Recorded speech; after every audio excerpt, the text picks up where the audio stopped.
Agenda awal ini bersiaran dari Davos bersempena dengan Forum Ekonomi Dunia, dan sudah tentu tahun 2023 ini dijangka menjadi tahun yang paling mencabar. Unjuran yang dibuat oleh IMF, World Bank dan sebagainya menunjukkan bahawa perlunya ada kekentalan yang jitu buat negara-negara dalam kita mendepani cabaran yang dijangka cukup luar biasa pada tahun 2023. Dan sudah tentu nak bercakap soal cabaran dan bagaimana kita nak mendepaninya, bersama dengan saya di Davos ketika ini, Datuk Seri Tengku Zafrul, Menteri Perdagangan Antarabangsa dan Industri. Datuk Seri, terima kasih sudi bersama dengan Ashraf Awani. Terima kasih Ashraf. Pertama sekali, sudah tentu kalau kita nak bercakap berkenaan dengan Davos, WEF ini, mungkin ramai yang bertanyakan apa agendanya, di mana posisi Malaysia di sini, apa yang kita cuba bawakan, Datuk Seri? Ya, terima kasih Ashraf. Ya, kita Malaysia sebagai negara yang ekonominya terbuka, telah beberapa kali dah datang ke sini. Memang we are regular lah di dalam forum ini, dalam World Economic Forum. Datuk Seri saja dah 3 kali, tak silap Saya sendiri pun dah 3 kali. 3 kali, ya. Memang penting. This is the first international event global dalam global calendar, ya. Di mana inilah peluang kita sebagai negara untuk menunjukkan apakah what is Malaysia all about, ya, di persada antarabangsa. Di sini di World Economic Forum bukan saja ada 2,700 leaders, both kedua dari segi korporat dan juga kerajaan yang berada di satu kawasan sini di Davos, di mana kita berpeluang untuk berjumpa dengan mereka, dan bersama-sama saya adalah saya bawa juga delegasi daripada Malaysia, agensi-agensi kerajaan pun ada bersama kita. Begitu juga dengan pihak swasta, yang bersama-sama di Davos untuk menceritakan apakah yang ada peluang untuk pelaburan, peluang untuk perdagangan, dan juga peluang yang lain-lain lah untuk Malaysia. Datuk Seri menyebut berkenaan dengan peluang pelaburan dan juga perdagangan. Tahun 2023 seperti saya sebutkan tadi merupakan tahun yang dijangka mencabar. Yep. Agensi-agensi antarabangsa, IMF, World Bank juga mengandaikan sebegitu. Laporan yang dikeluarkan oleh WEF sendiri menyatakan bahawa unjuran itu begitu dekat, tetapi krisis dan juga kehidupan rakyat, permasalahan rakyat itu terus mendominasi kehidupan rakyat. Tetapi kembali bercakap soal perdagangan dan juga pelaburan, optimis sejauh mana Datuk Seri melihat pentingnya platform seperti WEF? Datuk Seri menyebut membawa agensi-agensi khazanah berada bersama kita, KWSP, PNB, agensi-agensi lain juga bersama pada kali ini, menarik pelaburan strategik dalam tahun yang mencabar, Datuk Seri. Betul, tahun 2023 ini merupakan tahun yang mencabar. Laporan yang Ashraf sebut tadi, terutamanya laporan daripada IMF dan World Bank, menunjukkan kita ada banyak cabaran, cabaran geopolitik apa yang berlaku di Rusia dan Ukraine, cabaran inflasi yang akan menyebabkan cost of living yang tinggi, dan juga krisis tenaga, di mana harga bahan mentah, energy prices is also very high. Jadi kita di sini berpeluang, untuk menyuarakan kepada pelabur-pelabur mengenai potensi di Malaysia, kerana Malaysia masih lagi menunjukkan pertumbuhan, walaupun pertumbuhan perlahan sedikit berbanding, dijangka perlahan sedikit berbanding dengan tahun 2022, tapi 2023 masih lagi pertumbuhan yang positif untuk ekonomi kita. Dan bagi pelabur-pelabur, mereka bukan dia melihat pada 1 tahun saja, mereka melihat dalam jangka masa lebih. Banyak pelabur-pelabur yang dulu masuk 50 tahun dulu pun ada lagi di Malaysia. Jangka masa pelaburan pun biasanya kurang-kurangnya 3 hingga 5 tahun baru hilangnya siap dan sebagainya. Dan inilah peluang kita untuk menunjukkan, kita pun kerajaan selepas PRU15 baru masuk, baru dibentuk, dan mereka juga ingin melihat kestabilan, bukan saja dari segi ekonomi, dan juga dari segi politik. Berjemut berkenaan dengan kestabilan tadi, menarik untuk saya bawakan dari segi naratif bagaimana perlu ada satu kerangka ataupun dasar pelaburan yang menang-menang. Bagaimana Datuk Seri melihat pentingnya? Kerana minat itu kita mula nampak, tetapi perlu ada satu kerangka yang holistik, yang di mana kerajaan itu menjadi pelabur utama, di mana para pelabur melihat kerajaan itu fasilitasi daripada kerajaan itu cukup penting. Datuk Seri melihat kepada bagaimana, adakah kita bakal melihat satu kerangka yang akan diwujudkan di bawah pentadbiran kerajaan yang baru ini? Ya. Kerangka yang ada sebelum ini ialah NIA, National Investment Aspiration, dan kerangka ini masih lagi relevan, tetapi banyak peluang kita untuk buat suai. Dalam pertemuan saya dengan pelabur-pelabur yang ingin datang ke Malaysia dan juga pelabur-pelabur yang ada sekarang di dalam Malaysia, salah satu isu yang selalu dibangkitkan ialah mengenai ease of doing business. Ya, dan ini adalah salah satu fokus utama MITI buat masa terdekat ini, untuk mencari jalan supaya pelabur-pelabur kita dan syarikat-syarikat kita di Malaysia dari segi ease of doing business itu senang. Ya. Dan kita dapat lihat sebenarnya Malaysia ni kita ada 5 industri yang kita nak beri fokus. Ya. Salah satunya ialah E&E. Ya, E&E. Dan kita dapat lihat bagaimana pasca pandemik COVID-19 ini Malaysia telah mencatatkan kadar perdagangan yang begitu tinggi, ya, ada trade balance yang begitu tinggi, dan ini adalah kerana kekukuhan industri yang ada, terutamanya industri E&E, semiconductor kita, dan kita perlu build on that strength lah, ya. Dan kita di sini di WEF ada salah satu isu yang mencabar atau risiko ialah mengenai rantaian bekalan, security ataupun resiliency of the supply chain. Dan Malaysia telah menunjukkan semasa pandemik COVID-19 bahawa kita adalah salah sebuah negara yang pelabur tidak perlu risau dari segi supply chain. Kita membekalkan banyak bahan elektrik ataupun all the electrical instrument yang penting, chip dan sebagainya untuk kereta, untuk medical devices, dan banyak pelabur-pelabur yang sudah sedia ada di Malaysia. Sekarang nak meningkatkan pelaburan, kita telah membuktikan the resiliency of the supply chain kalau mereka membuka kilang mereka di Malaysia. Ya, mungkin Datuk Seri boleh detailkan sedikit ataupun nak bagi hint sedikit ease of doing business itu. Nak facilitate mereka ini ialah nak kata all ataupun kesemua dasar untuk fix all itu mungkin agak sukar. Tetapi mungkin ada hint ataupun bagaimana, apa bentuk penambahbaikan NIA yang Datuk Seri masukkan tadi.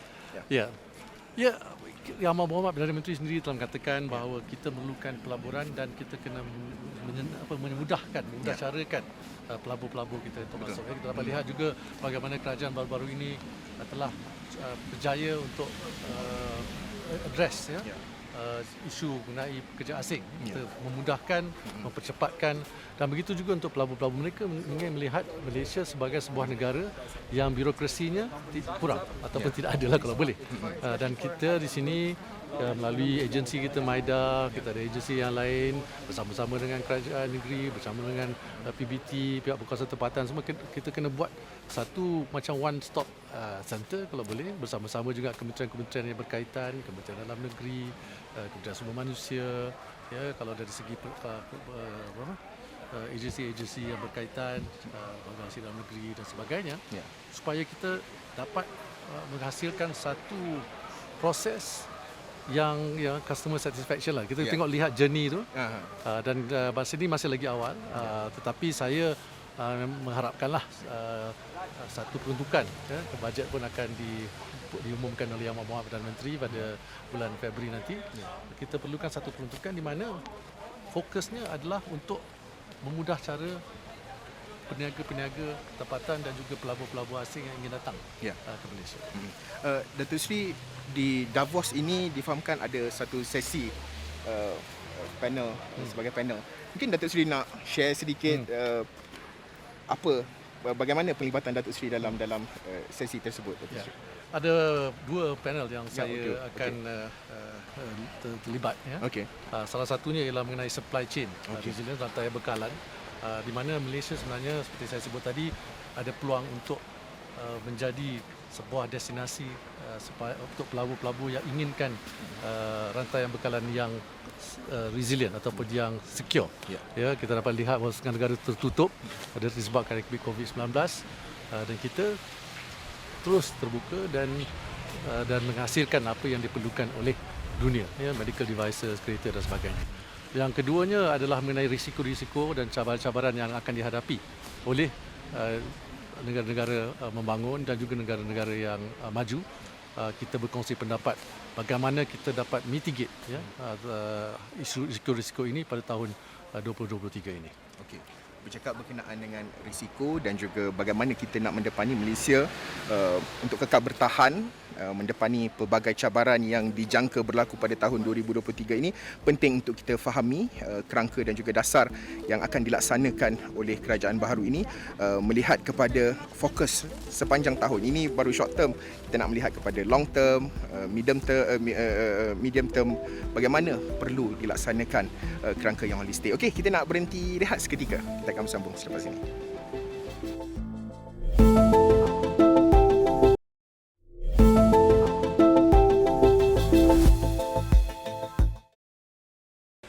Baik, bertemu kembali dalam agenda awal ni. Masih lagi bersama dengan saya Tengku Datuk Seri Zafrul Tengku Abdul Aziz, Menteri Perdagangan Antarabangsa dan Industri MITI. Datuk Seri, bercakap soal cabaran juga penting untuk kita melihat. Tadi kita banyak cakap pasal short term lah, nak menarik pelaburan, bagaimana ease of doing business dan sebagainya. Dan dalam long term penting untuk kita lihat sebagai contoh ESG dan juga SDG. Yes. Dua perkara teras utama yang banyak dalam sisi forum, lebih daripada 470 forum yang berlangsung kali ini, boleh saya katakan majoritinya semuanya berkait dengan ESG dan juga SDG. Ya. Aspirasi meletakkan Malaysia dalam memenuhi SDG dan juga ESG ini. Ya. Datuk Seri. Ya, betul Syaf. Memang salah satu fokus ataupun penekanan yang diberi dalam World Economic Forum ini dan juga isu-isu global pada masa ini ialah mengenai ESG, mengenai kelestarian, mengenai tabik urus, mengenai isu-isu belanja rakyat lah. Ya, dan syarikat-syarikat sekarang, terutamanya di syarikat multinasional, syarikat global, telah memberi penekanan yang begitu serius mengenai perkara ESG, di mana rangkaian bekalan daripada supplier yang ingin memberi khidmat kepada mereka ataupun menjual barang kepada mereka, vendor-vendor mereka dan sebagainya, perlu dalam jangka masa panjang ni compliant dengan standard, mematuhi standard PAY ESG. Dan sekarang negara-negara maju, terutamanya Eropah pun dah mula menggunakan carbon tax dan sebagainya untuk ekspor kalau kita tidak. Jadi Malaysia sebagai sebuah negara yang terbuka, trade to GDP kita melebihi 150%. Kita perlu bersedia. Syarikat-syarikat kita perlu bersedia, syarikat tempatan terutamanya, syarikat SME kita semua kena bersedia untuk menghadapi standard ataupun PAY baru mengenai ESG. Jadi di forum ini banyak isu ini dibangkitkan kerana kita perlukan satu transition ataupun just transition, di mana kita bila setengah negara senang untuk syarikat-syarikat besar yang mempunyai dana yang mencukupi untuk membuat pelaburan mengenai pematuhan ESG. Tetapi untuk syarikat saiz kecil, sederhana, SME, ini memerlukan bukan saja dana tetapi memerlukan guidance, nasihat dan sebagainya. Jadi World Economic Forum dan juga industri-industri yang akan terkesan dengan standard baru ini yang akan diperkenalkan dalam masa sederhana dan panjang ini perlu bersedia dan perlu dibantu. Datuk Seri menyebut juga berkenaan dengan SME untuk memenuhi piawaian yang ditetapkan dan juga perlu bersedia mendepani piawaian yang bakal ditetapkan yang banyak negara-negara mula melaksanakannya. Apa yang boleh kita belajar dari WEF ini? Sebagai contoh, kita lihat GLC kita turut serta dalam sesi kali ini. Apa yang boleh kita belajar dan bagaimana kita nak implement, melaksanakan perkara itu, kerana kita tidak mahu ianya hanya berakhir di Davos ini, Datuk Seri. Ya, sebenarnya Malaysia pun sebagai sebuah negara yang telah memberi komitmen untuk mencapai net zero, our greenhouse gas emission ni menjelang seawal-awalnya tahun 2050, mesti ada perancangan di MITI yang bertanggungjawab terhadap industri-industri, terutamanya manufacturing dan sebagainya. Kita sekarang di dalam persediaan untuk memperkenalkan industri punya ESG, standard ESG untuk industri kita. Terutamanya dalam industri pembuatan. Ya, dan di World Economic Forum ini kita juga dapat mendengar sendiri dan memberi kita punya pendapat. Kerana negara-negara yang membuat standard ini perlu memahami juga yang kita kena ada transition, perlukan masa, perlukan bantuan, perlukan standard itu tidak terlalu ketat dan tidak terlalu cepat, kerana negara maju mempunyai kelebihan. Mereka telah bermula lebih awal, mereka mempunyai peruntukan atau dana yang mencukupi, syarikat mereka lebih besar. Jadi negara-negara membangun industri-industri yang baru mula di Malaysia, SME yang membekalkan apa yang diperlukan oleh multinasional ini perlukan masa. Datuk Seri juga menyebut, melihat kepada sebagai contoh, kita meletakkan isu kelapa sawit. Apa yang digembar-gemburkan di peringkat, terutamanya kalau kita lihat Eropah, EU, Kesatuan Eropah juga memerlukan satu langkah usaha yang holistik. Apa yang diaspirasikan oleh Perdana Menteri bersama dengan Presiden Jokowi dalam lawatan baru-baru ini juga menunjukkan bahawa usaha untuk memberi satu persepsi yang baharu menentang anti kelapa sawit oleh blok EU ini penting. Bagaimana Datuk Seri selaku Menteri MITI melihat bahawa perlu ada usaha holistik, merentas, bukan sahaja merentas kementerian tetapi merentas kerajaan dan juga mungkin ASEAN secara keseluruhan, Malaysia, Indonesia dan Thailand juga ada juga sedikit sebagai pengeluar minyak sawit. Mungkin Datuk Seri melihat perlu ada usaha holistik itu. Ya. Saya setuju Ashraf, usaha holistik itu perlu, dan alhamdulillah semasa lawatan rasmi Yang Berhormat Perdana Menteri ke Indonesia baru-baru ini, pertemuan beliau dengan Presiden Jokowi telah menunjukkan kesungguhan kedua-dua negara untuk bersama-sama dalam isu ini. Kita pun ada SIPOKSI, satu komiti, Palm Oil Komiti, di mana Malaysia dan Indonesia adalah pengasasnya, dan negara-negara lain pun ada bersama-sama kita. Kita dengan Indonesia, kalau tak silap saya, menghasilkan lebih kurang 80% daripada hasil kelapa sawit. Jadi memanglah kita ada banyak cabaran, banyak negara-negara yang mungkin merasakan isu ini isu yang besar dari segi ESG-nya, dari segi sustainability dan sebagainya. Tetapi kita juga sebagai sebuah negara pengeksport telah berjaya meneruskan agenda kita, dan tetapi kalau bersama-sama syarikat kita lah, tetapi seperti Ashraf sebut, kalau kita boleh bergerak bersama sebagai sebuah negara dengan negara lain, insya-Allah saya rasa akan lebih efektif dan lebih berhasil lah kalau kita bersama-sama. Ya, Datuk Seri, di WEF ini juga beberapa siri kita melihat Datuk Seri juga dah 3 kali. Apa yang boleh kita berikan, kita Malaysia ini berikan kepada dunia, dan dunia mengiktiraf, melihat kita bukan lagi sebuah negara yang keterbelakang. Kita perlu berada di hadapan dalam kita mendepani cabaran 2023 ini, meletakkan Malaysia di posisi yang selayaknya. Datuk Seri. Saya, pada pendapat saya, dan setelah berbincang dengan rakan-rakan saya di Kabinet, mendengar sendiri daripada perkara-perkara yang dibangkitkan oleh syarikat-syarikat kita, syarikat-syarikat tempatan dan juga pelabur-pelabur asing yang ada di dalam Malaysia. Mereka mengatakan bahawa peluang untuk mereka berkembang di dalam Malaysia adalah bagus. Kerana kalau nak saya rumuskan 3 sebab. Sebab pertama ialah kita mempunyai infrastruktur yang bagus. Kita dari segi internetnya, dari segi jalan dan sebagainya, infrastruktur, ada infrastruktur dia. Yang keduanya dari segi talent. Talent pool kita, kalau berbanding dengan setengah-setengah negara lain, kita punya talent pool yang bagus. Walaupun kita memerlukan talent pool yang this is yang talent yang ada skill lah, bukan yang low ni, yang bukan daripada asing ni. Itu yang kedua. Yang ketiganya, yang paling penting ialah kita mempunyai dasar yang dari segi dasar-dasar negara atau dasar-dasar polisi-polisi untuk pelaburan adalah agak konsisten, ya.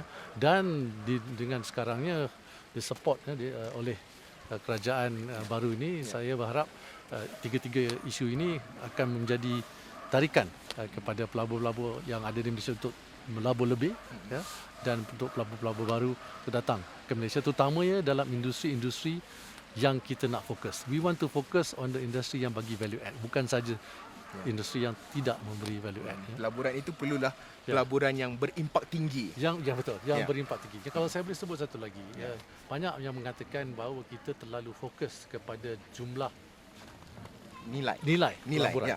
Tetapi yang penting bagi saya, dan saya telah berbincang dengan pegawai-pegawai di MITI, ialah kita cuba kena tukar mindset kita.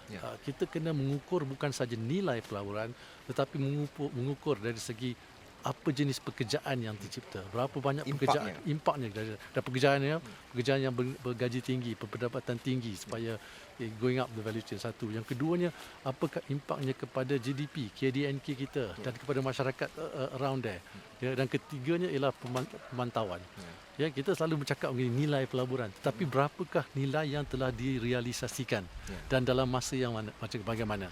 Dalam masa 3 tahun, 2 tahun, kita mesti memantau lah. Ya. Itulah salah satu penambahbaikan yang perlu kita buat, dan kita perlu tertulus. Ya, tulus di mana kita kena membuat laporan lah mengenai impak, the spillover, limpahan kepada ekonomi bila pelabur.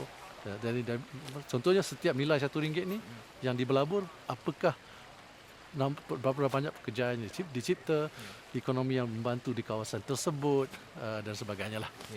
Datuk Seri, sebelum kita mengakhiri perbincangan ini, mungkin sejauh mana Datuk Seri optimis dalam melihat bahawa menuju ke hadapan, melihat kepada cabaran dan juga FDI, DDI, ini antara perkara-perkara yang perlu kita telitikan, memberi nilai impak yang tinggi kepada masyarakat itu, kerana kita tidak lagi mahu, sudah tentu dia macam beyond GDP lah, maksudnya bukan sahaja kita mengejar angka-angka, tetapi is beyond GDP.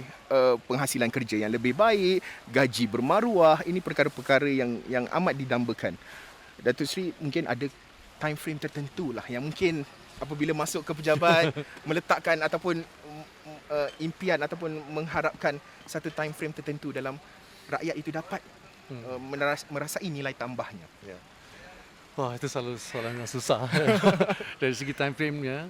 Tapi yang penting kita kena sediakan ataupun kena mencari formula untuk memastikan apa yang kita nak capai itu dapat dicapai dalam masa yang munasabah. Ya. Jadi kita cadangan ini baru saya bincang. Saya nak faham apakah matriksnya. Ya, kita nak lihat juga dari segi pelaburan tu, setiap pelaburan tu berapakah hasil juga kepada negara dari segi pendapatan untuk negara. Ya. Saya dulu di Kementerian Kewangan tu selalu nak mengkaji bukan saja dari segi cukai, tapi dari segi benda pendapatan yang luar cukai. Okey, baik Datuk Seri, sudah tentu banyak sebenarnya kita nak bincangkan, tapi masa tak mencukupi. Terima kasih sekali lagi Menteri Perdagangan Antarabangsa dan Industri Tengku Datuk Seri Zafrul Tengku Abdul Aziz berkongsi pandangan, cetusan idea melihat menuju ke hadapan dan juga meletakkan Malaysia satu posisi yang lebih baik. Sudah tentu kita nak keluar daripada perangkap negara berpendapatan sederhana ini cukup sukar, tetapi langkah-langkahnya itu perlu digerakkan, dan MITI antara kementerian yang berperanan penting, dan di WEF di Davos ini juga berperanan penting dalam kita membawa perubahan yang cukup besar. Sekian saja agenda awani dari Davos bersempena dengan Forum Ekonomi Dunia. Saya Haris Ashraf Hasnan. Assalamualaikum, salam hormat.